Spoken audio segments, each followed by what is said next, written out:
Shalom saudara, selamat pagi. Perkenalkan nama saya Jevon Gasali. Saya adalah salah seorang jemaat di Grace Life, biasanya ibadah yang kedua saudara. Tapi mungkin beberapa saudara kita sudah pernah kenal juga ya, cukup familiar.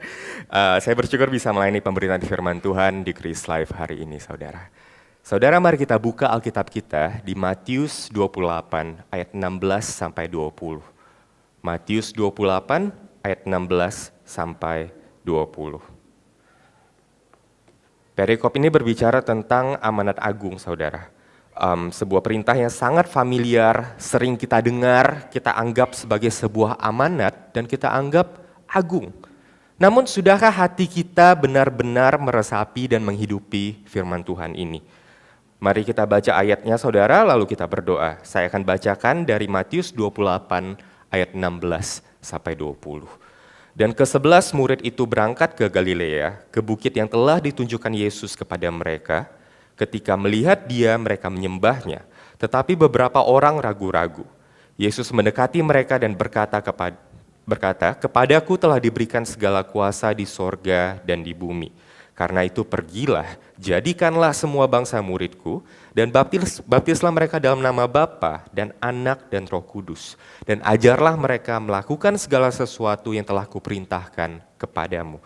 Dan ketahuilah, aku menyertai kamu senantiasa sampai kepada akhir zaman." Mari kita berdoa saudara. Bapa di dalam kerajaan sorga, kami bersyukur untuk kasih kesetiaan-Mu bahwa Engkau telah mengirimkan anak-Mu, Yesus Kristus Tuhan kami, yang kemudian mengutus kami untuk memberitakan Injil-Mu dimanapun kami berada. Kami juga bersyukur Tuhan, kami tidak ditinggalkan sendirian selama di dunia ini, karena kami diberikan penyertaan Roh Kudus-Mu. Ajar kami Tuhan untuk hidup dalam kebenaran Injil-Mu dan menyerahkan seluruh hidup kami untuk kemuliaan nama Tuhan. Di dalam nama Tuhan Yesus kami berdoa dan mengucap syukur. Amin. Saudara, sepanjang cerita Injil kita dapat membaca tentang kelahiran, pelayanan, kematian, dan kebangkitan Yesus. Cerita yang kita baca hari ini ada di akhir dari pelayanan Yesus secara fisik di dunia, di mana ia kemudian akan terangkat ke sorga. Berbeda dengan Injil lainnya, saudara, Injil Matius ini tidak membahas secara detail bagaimana Yesus menampakkan dirinya berkali-kali di berbagai tempat kepada berbagai kelompok murid. Injil Matius secara fokus menunjukkan bagaimana Yesus memenuhi ucapannya sebelum ia disalib. Di Matius 26 ayat 32 sebelum dikatakan, "Akan tetapi sesudah aku bangkit, aku akan mendahului kamu ke Galilea."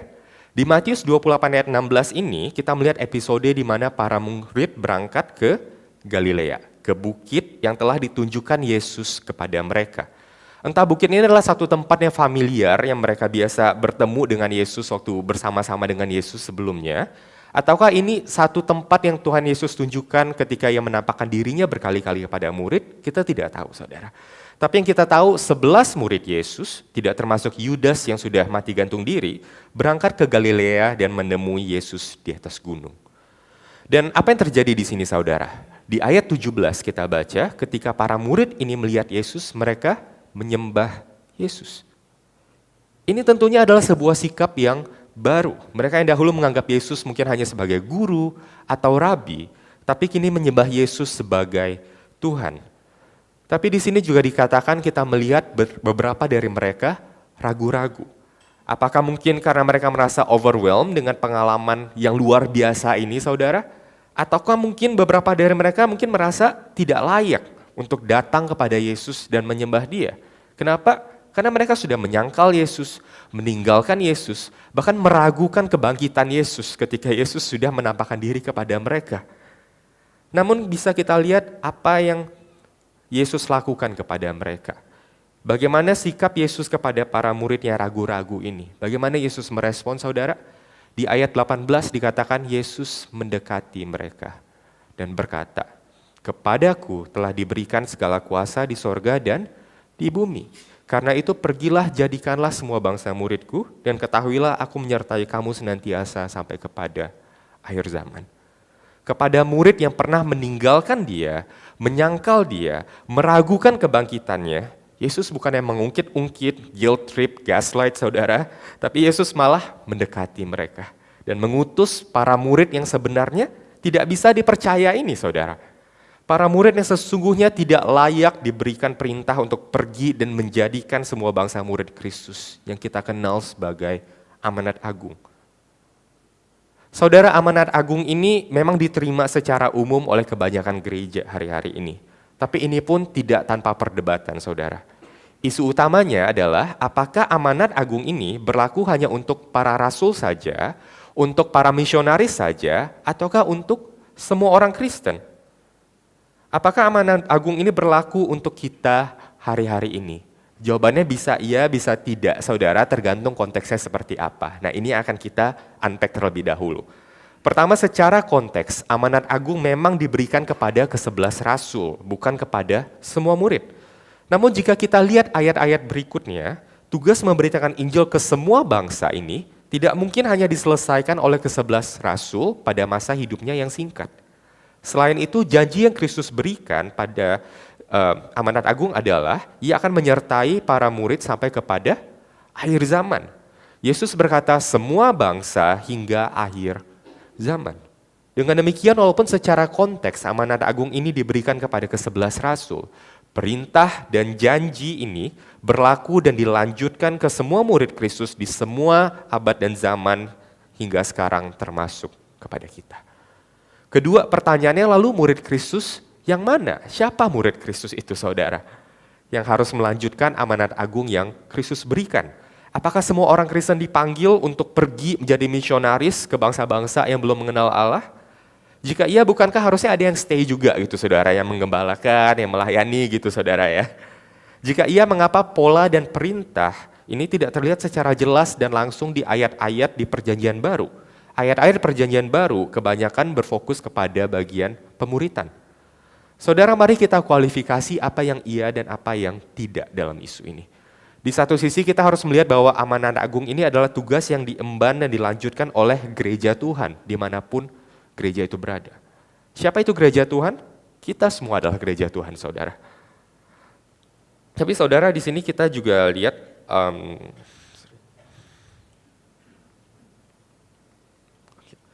apakah kita semua dipanggil kemudian saudara untuk pindah ke satu daerah atau kota ataupun negara? Tentu tidak, saudara. Kita semua dipanggil tapi untuk dua hal. Hal pertama, jika kita tidak pergi, maka kita perlu mendukung dan mendoakan mereka yang dipanggil untuk pergi. Dan hal kedua, jika kita tidak dipanggil untuk pergi, kita semua tetap dipanggil untuk pergi dalam skala lebih terbatas ke orang-orang di sekitar kita, untuk terus membagikan iman kita dan melakukan pemuritan. Dengan demikian, konteks amanat agung ini berlaku bagi kita semua, baik dalam skala misionaris, dalam skala gereja, maupun dalam skala individu. Lalu saudara, jika amanat agung ini berlaku untuk kita, sudahkah kita melakukannya? Apa yang menghalangi kita untuk melakukan amanat agung yang Kristus perintahkan kepada kita? Dan bagaimana kita dapat menemukan kekuatan untuk memenuhi panggilan Tuhan, untuk memberitakan Injil dan melakukan pemuritan ini. Nah, inilah yang akan kita gali hari ini, saudara. Kita akan melihat masalah hati yang mungkin kita hadapi, sadar ataupun tidak. Lalu kita akan melihat bagaimana pengharapan dalam Kristus bisa memampukan kita untuk taat. Jadi saudara, pertama dari ayat 18 kita akan lihat bagaimana akar dari kepasifan kita dalam melaksanakan amanat agung sebenarnya adalah karena kita ingin bebas.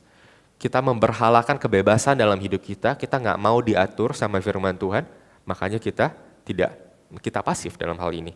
Kedua, dari ayat 19a, kita akan melihat bagaimana komunitas bisa membantu kita melakukan pemuritan, tapi juga bisa menjadi penghambat untuk kita menginjil. Berhala komunitas. Dan ketiga, kita lihat dari ayat 19b, tadi kan Yesus memerintahkan kita untuk pergi ke semua bangsa. Kita akan periksa hati kita. Apakah pandangan etnis kita merupakan penghalang untuk membagikan Injil kepada bangsa-bangsa yang lain, kepada semua bangsa? 3 hal yang akan kita bahas, berhala bebas, berhala komunitas, dan berhala ras.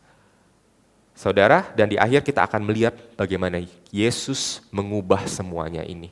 Bagaimana dengan melihat kepada Kristus kita bisa mematikan berhala kita dan hati kita akan dibakar dan dimampukan untuk menjawab amanat yang Tuhan berikan kepada kita. Jadi 3 hal, berhala bebas, berhala komunitas, dan berhala ras.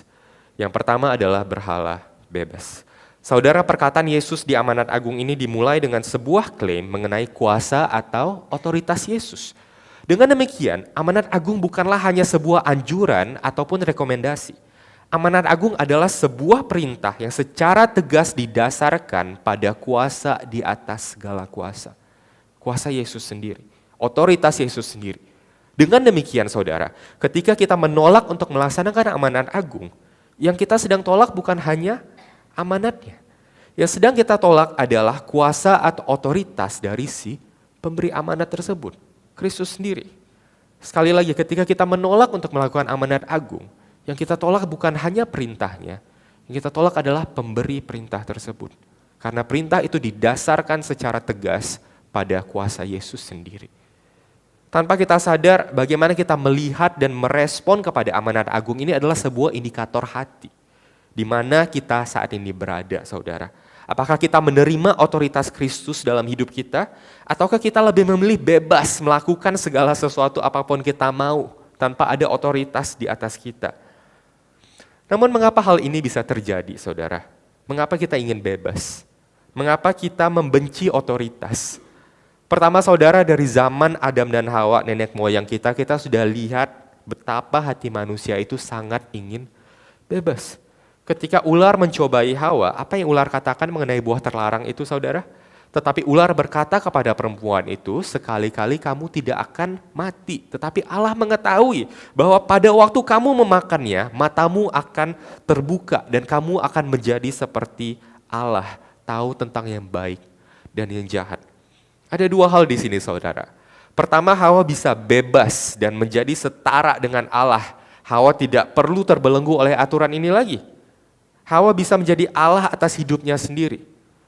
Tapi yang kedua, iblis juga ingin membuat Hawa merasa bahwa Allah adalah Allah yang jahat. Allah tahu ketika kamu memakannya, kamu akan menjadi seperti Allah. Allah nggak mau itu terjadi. Allah menahan-nahan hal yang baik dalam hidupmu.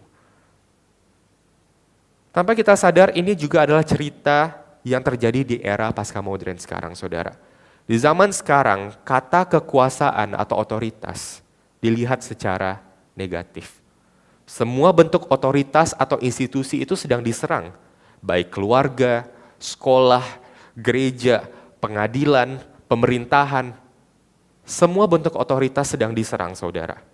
Mereka sering dianggap gagal melindungi dan malah menindas. Ada sebuah ketidakpercayaan masif yang terjadi terhadap segala bentuk otoritas.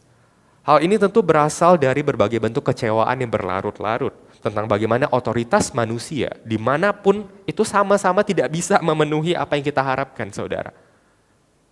Perbedaan zaman dan pengaruh budaya inilah yang kemudian menjadi dasar mengapa mungkin kita sering bertanya, kok anak-anak sekarang sama orang-orang dulu itu berbeda ya?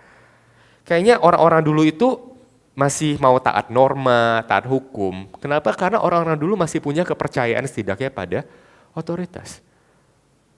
Tujuannya lebih kepada nilai hidupnya, saya mau menjadi orang yang baik dalam masyarakat, mengikuti norma-norma yang ada.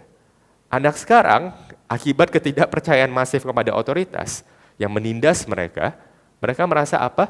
Saya mau bebas. Walaupun saya nggak baik, walaupun masyarakat nggak menganggap saya manusia yang baik, yang penting saya bahagia dan saya bebas. Bagaimana jika kita menemukan diri kita pada zaman ini, dan apakah ini yang menjadi penghambat kita untuk bisa tunduk kepada otoritas Kristus? Namun saudara, pada kenyataannya tidak ada orang yang benar-benar bebas. Ketika kita menolak satu otoritas, kita akan secara otomatis berada di bawah otoritas lainnya. Ketika kita menolak, ketika kita berada di bawah otoritas agama, kita akan taat kepada aturan agama. Agama menjadi otoritas kita. Namun kalau kita menolak otoritas agama yang terkesan menindas, dan yang terpenting bagi kita adalah saya bahagia dan saya bebas, maka kita juga tak akan hidup di bawah aturan-aturan baru. Bagaimana seseorang bisa bebas dan bahagia?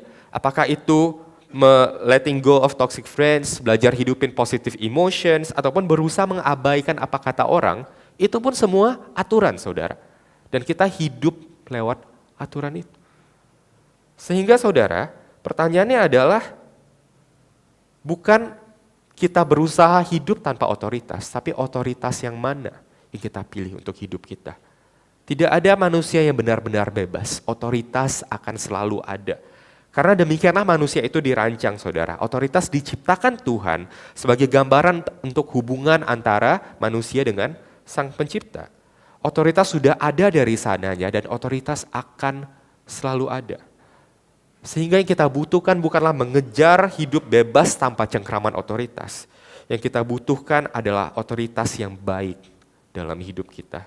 Otoritas Tuhan yang dengan lembut datang kepada para muridnya ragu-ragu. Dan sebenarnya tidak layak tadi. Tapi dia tidak menghukum, tapi dia malah mengutus dan memberikan janji kalau ia akan bersama dengan mereka sampai kepada akhir zaman.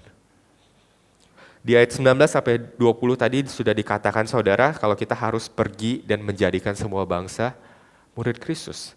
Pertanyaan berikutnya, apa yang dimaksud dengan murid Kristus? Apa artinya memuridkan saudara? Oke, saya mau pergi, saya mau memuridkan. Apa artinya memuridkan?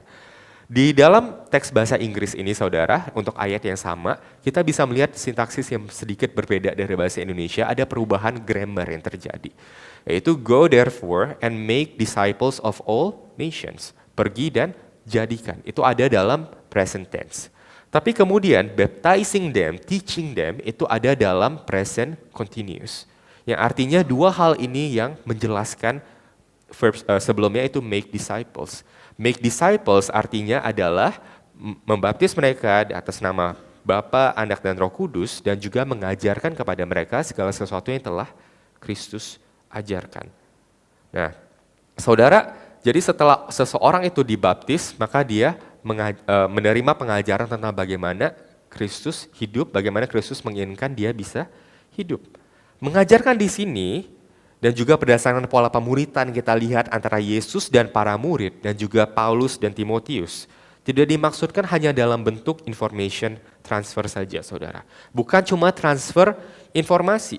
Mengajarkan di sini maksudnya berjalan bersama untuk melihat bagaimana Injil atau Kristus itu hidup dalam setiap aspek kehidupan kita. Di dalam proses pemuritan, kita saling membantu, saling mengingatkan akan perintah Yesus, dan tentunya juga kita saling menguatkan dengan memperkatakan Injil dan janji yang Yesus berikan kepada kita. Sehingga dengan demikian, pemuritan bukan hanya sekadar membaca Alkitab bersama atau berdiskusi tentang ayat atau doktrin saja, saudara. Membahas ayat atau bersama itu adalah bentuk dari pemuritan, tapi bukan berarti itu adalah pemuritan sendiri, saudara. Kita tidak bisa bilang, oh saya sudah baca Alkitab bersama berarti saya sudah melakukan pemuritan. Ada perbedaan antara pemuritan dan bentuk pemuritan. Dari pemahaman ini pemuritan hanya bisa terjadi dalam konteks hubungan atau komunitas. Sehingga untuk memenuhi amanat agung, semua orang Kristen harus hidup berkomunitas, membangun hubungan yang erat satu sama lainnya.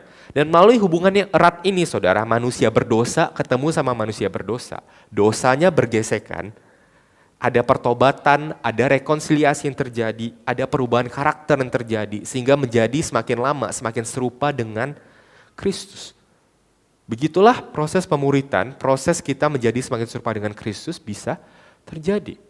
Dengan memberikan diri kita menjadi bagian dari sebuah komunitas. Dan itulah esensi gereja saudara. Kenapa waktu pandemi ada yang hilang rasanya? Kenapa kita nggak cuma nonton aja, nyanyi aja, terus kita selesai ibadah. Ibadah cuma sekadar absensi. Tanpa adanya komunitas dalam satu gereja, pemuritan tidak bisa terjadi, saudara. Atau lebih sulit terjadi. Itulah mengapa kita harus memberikan diri kita untuk masuk ke dalam komunitas gereja. Jika kita tidak berkomunitas, bagaimana kita bisa melaksanakan amanat agung untuk melakukan pemuritan? Jika kita hanya datang ke gereja lalu tidak mengambil kesempatan untuk mengenal orang-orang di sekitar kita. Jika kita bahkan tiap minggu mungkin, oh hari ini gereja A, besok gereja B. Apakah kita mungkin church shopping saudara? Maka hampir bisa dipastikan kita tidak punya hubungan yang cukup berarti satu konteks di mana pemuritan itu bisa terjadi. Kita kira kita orang baik, kita pergi ke gereja, dengar ajaran Tuhan. Tapi apakah kita baik saudara? Kita bukan murid Kristus, kita hanya konsumen gereja. Jangankan pergi ke segala bangsa, mungkin pergi ke orang di sebelah kita saja untuk mengenal mereka, bagian dari gereja Tuhan kita enggan, saudara. Apakah sejauh itu kita dari amanat agung ini? Saudara, gereja bukan hanya absensi. Kita tahu enak rasanya sembunyi di kursi gereja, tenggelam dalam keramaian. Kita bebas datang, bebas pergi. Tidak ada yang ganggu, yang ngatur-ngatur kita, nggak ada yang negur kita, nggak ada yang ganggu kenyamanan kita, saudara. Tapi itukah gambaran orang yang katanya sudah diselamatkan dan menerima kasih karunia Tuhan? Saudara, jangan terlena dengan ilusi kebebasan. Tidak ada orang yang benar-benar bebas. Jika kita tidak tunduk di bawah otoritas Yesus, kita sedang tunduk di bawah otoritas yang lain. Karena itu mari kita datang kepada Sang Juru Selamat yang dengan lembut mendekati para murid yang ragu-ragu dan tidak layak itu. Berhala yang kedua, saudara, adalah berhala komunitas. Jadi di satu sisi memang komunitas itu penting karena pemuritan terjadi di dalam konteks komunitas. Tapi di sisi lain, komunitas ini juga adalah hal yang berbahaya, saudara, jika kita berhalakan. Ada setidaknya 3 hal yang harus kita perhatikan. Pertama, saudara, kita bisa menjadi begitu terlena dengan komunitas, berkat yang baik yang Tuhan berikan. Kita berhalakan, sehingga kita tidak lagi mau mengambil kesempatan untuk membagikan Injil kepada orang lain. Ketika komunitas menjadi berhala, maka kita akan mulai bertindak secara eksklusif dalam gereja. Kita bisa menjadi terlalu nyaman dengan kelompok kita sendiri, tidak membuka ruang untuk orang-orang baru dapat masuk dan menjadi murid Kristus juga bersama dengan kita. Kita akan ke gereja karena dan untuk teman kita. Jadi di satu sisi kita bisa enggan berkomunitas, di sisi lain kita bisa berhalakan komunitas. Namun saudara, gereja bukan social club. Jika kita memberhalakan komunitas dalam gereja, apa bedanya gereja dengan social club di luar sana? Apa gunanya Kristus mati dan menebus kita dan menebus gerejanya? Komunitas gereja yang sehat adalah komunitas yang didasarkan pada Injil. Komunitas yang akhirnya saling mengingatkan satu sama lain mengenai Injil Kristus. Komunitas di mana percakapan yang ada membantu sesamanya mengaplikasikan Injil dalam kehidupan. Komunitas di mana mereka yang tadinya tidak mengenal Tuhan bisa mengenal Tuhan.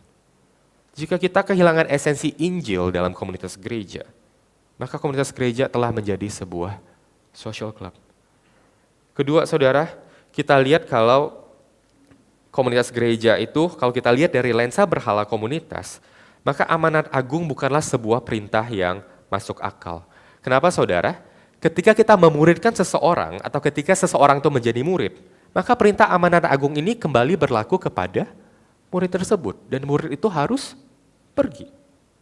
Jadi kita menjadikan murid dan murid itu menjadi murid, dia pergi, kita bangun hubungan lagi, pergi lagi, dan rantainya terus berlanjut, saudara. Tapi kalau kita terlalu nyaman dengan komunitas kita, melihat komunitas pemuritan sebagai satu hal dengan lensa yang konsumtif buat kita, saudara, kita nggak akan willing to let go. Kita akan mau terus 20 tahun, 30 tahun, 50 tahun, ini aja, nggak ada orang lain yang bisa, saudara. Bagaimana pemuritan bisa terjadi? Ketika seseorang menjadi murid, muridnya pun harus pergi. Dan ini seperti penangkal yang Tuhan berikan agar kita tidak memberhalakan komunitas dalam pemuritan kita juga, saudara. Saudara, namun realita ini sesungguhnya tidak terjadi hanya dalam komunitas gereja dan pemuritan, saudara. Tidak ada hubungan yang abadi di dunia ini. Hubungan pertemanan satu saat dapat berubah, ada yang pindah rumah, pindah kota, pindah tempat kerja, pindah tahapan hidup. Dan ada di masa di mana kita tidak bisa berteman seperti dulu lagi.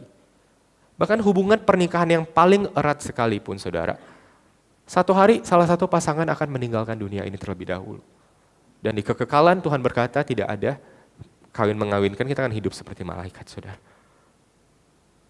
Ketika kita menaruh pengharapan kita pada komunitas, pada hubungan, bukan pada Kristus yang kita temukan dalam komunitas itu, kita pun akan kecewa pada akhirnya. Komunitas adalah berkat baik dari Tuhan yang perlu kita nikmati dan syukuri. Tapi kita harus ingat kita adalah disciples on a mission. Gereja bukan hanya rumah, tapi gereja adalah markas. Kita bisa menikmati komunitas yang Tuhan beri, kita bisa bersyukur atasnya. Tapi saudara, Saat bersenang-senang menikmati berkat komunitas secara penuh itu bukan sekarang, tapi nanti di kekekalan saat kita sudah dipersatukan dengan Juru Selamat kita, muka dengan muka, saat tidak ada lagi tangis, duka, dan dosa. But we are on a mission. Dan itulah misi yang Tuhan berikan kepada kita, untuk pergi dan menjadikan semua bangsa murid Kristus. Ketiga saudara, walaupun demikian, walaupun di satu sisi komunitas gereja memang harus berdasarkan pada Injil, menjadi komunitas yang menyingkapkan kebenaran Injil, di sisi lain kita juga tidak boleh membangun komunitas atau pertemanan hanya atas dasar pemuritan atau pelayanan saudara. Itu tidak alkitabiah dan cukup mengerikan saudara, kalau kita hanya memuridkan, hanya berteman untuk alasan pemuritan saudara. Yang terjadi adalah kita menjadi monster-monster rohani, yang seakan melakukan pemuritan tapi kasih kita tidak murni. Kasih kita pun harus tulus, mengalir dari hati kita dan tidak dibuat-buat. Karena Kristus telah mengasihi kita, maka kita mengasihi sesama kita. Dengan demikian penginjilan dan pemuritan tidak boleh kita lihat sebagai sebuah program saja. Penginjilan dan pemuritan adalah buah dari keselamatan yang kita terima. Kasih Tuhan yang mengalir ke hati kita lah yang memampukan kita dan kita kemudian menjadi melakukan pemuritan. Sehingga dalam kekristenan kita tidak fake it till make it saudara. Sampai jadi benaran, coba-coba sampai jadi benaran gitu saudara ya. Di dalam kekristenan kita diubahkan dulu dari hati di dalam kita. Dan itulah yang kemudian keluar. Penginjilan dan pemuritan adalah buah dari keselamatan kita. Sehingga jika kita lihat chart ini saudara mengenai perintah menginjil dan memuridkan, di satu sisi kita tidak boleh enggan berkomunitas, di sisi lain kita tidak boleh memberhalakan komunitas. Di satu sisi kita tidak boleh melihat gereja hanya sebagai social club cuma buat saya have fun saja. Di sisi lain juga kita tidak boleh menjadi monster-monster rohani yang kayak berkomunitas hanya untuk pelayanan saja, untuk memuridkan saja saudara. Ketika Injil hilang dari kehidupan kita, kita bisa sangat rawan jatuh kepada salah satu ekstrem ini saudara. Saudara, terakhir saudara, di ayat ini Yesus juga berkata, karena itu pergilah, jadikanlah semua bangsa muridku. Semua bangsa saudara. Ini adalah satu hal yang menarik dari ayat ini. Yesus memerintahkan para murid untuk menjadikan semua bangsa murid Kristus. Dan ini sebuah perintah yang unik dan mungkin baru. Kenapa saudara? Perintah ini diberikan kepada sekelompok orang-orang Yahudi yang mungkin tidak pernah bepergian meninggalkan bangsa mereka. Terlebih lagi mereka adalah bangsa yang begitu bangga dengan status mereka sebagai umat pilihan Allah. Mereka melihat bangsa-bangsa lain sebagai bangsa yang kafir. Dan sepanjang cerita gereja mula-mula, kita lihat bagaimana mereka pun bergumul memahami perintah Kristus ini untuk menjadikan segala bangsa murid Kristus. Untuk memahami ini saudara kita bisa lihat urutan kejadian di Alkitab. Jadi Matius, Markus, Lukas, Yohanes berisi tentang kehidupan Yesus dari awal sampai dia kemudian bangkit dan naik. Lalu di kisah para rasul mulailah kisah gereja mula-mula. Lalu apa yang terjadi di sini saudara? Kita akan lihat saya akan summarize secara sedikit saudara, di mana poin-poin ini bisa dihubungkan. Di kisah Rasul pasal pertama kita lihat para murid berkumpul, di pasal kedua Roh Kudus dicurahkan dan gereja Tuhan terus bertumbuh. Tapi apa yang terjadi di pasal 10, kita kalau saudara ingat mungkin Petrus pernah menerima penglihatan dari sorga. Waktu itu Tuhan mau mengutus Petrus untuk pergi kepada Cornelius yang bukan bangsa Yahudi. Penglihatannya apa saudara? Tuhan turunkan makanan yang najis saudara, yang tidak halal dari surga dan Tuhan suruh Petrus makan. Petrus bilang apa? Tuhan jauhlah daripada aku, jangan aku sampai makan makanan ini. Dan Tuhan berkata kepada Petrus apa? Apa yang sudah kukuduskan jangan engkau anggap najis di sana saudara. Sehingga Petrus melihat ada satu perubahan paradigma yang Tuhan perlu lakukan kepada Petrus pada saat itu. Penglihatan ini kemudian diikuti oleh berita keselamatan untuk seorang non-Yahudi bernama Cornelius, seorang perwira pasukan Italia di Kaisarea. Petrus kemudian mengerti maksud dari penglihatan itu dan melakukan pembaptisan di sana. Namun apakah ini akhir ceritanya saudara? Tidak juga. Serta-merta orang Yahudi mulai menerima semua bangsa sebagai murid Kristus? Tidak juga saudara. Masalahnya muncul lagi di pasal 15. Pasal 15 itu berbicara soal council di Yerusalem saudara. Ayat 1 berkata, beberapa orang datang dari Yudea ke Antioquia dan mengajarkan kepada saudara di situ. Jikalau kamu tidak disunat menurut adat istiadat diwariskan oleh Musa, kamu tidak dapat diselamatkan. Akhirnya mereka berdebat lagi, berdiskusi lagi, sampai akhirnya Yakobus yang bilang, kita tidak boleh menghalangi bangsa lain untuk berbalik kepada Tuhan dan untuk diselamatkan. Bayangkan ini rasul yang terima perintah langsung dari Yesus untuk memberitakan Injil kepada semua bangsa. Apakah itu akhir dari segalanya, saudara? Enggak juga, saudara. Kita lanjut di Galatia 2 lagi. Galatia 2 apa yang terjadi, saudara? Di sana Paulus menegur Kefas. Kefas adalah nama lain dari Petrus. Paulus menegur Petrus kenapa? Karena ketika ada orang-orang yang datang dari Yerusalem yang disebut Judaizer, kaum legalis, dia tiba-tiba nggak mau makan sama orang non-Yahudi. Karena menurut orang Yahudi itu najis, saudara. Tapi sebelumnya dia mau. Dan kapan itu terjadi, saudara? Di Galatia 2 ayat 1 itu terjadi setidaknya 14 tahun setelah Saulus diubahkan menjadi Paulus dan bertobat. Saudara, begitu dalamnya lah masalah etnis dan rasisme, bahkan di gereja mula-mula, saudara. Lalu bagaimana dengan kita? Apakah afinitas dan loyalitas budaya serta etnis kita menjadi penghambat untuk kita memenuhi panggilan untuk menjadikan semua bangsa murid Kristus? Apakah keengganan kita untuk berinteraksi dengan orang-orang yang berbeda etnis dengan kita membuat kita tidak bisa membawa Injil kepada mereka? Apakah ada superioritas ras yang kita rasakan sehingga kita tidak bisa memenuhi panggilan Tuhan?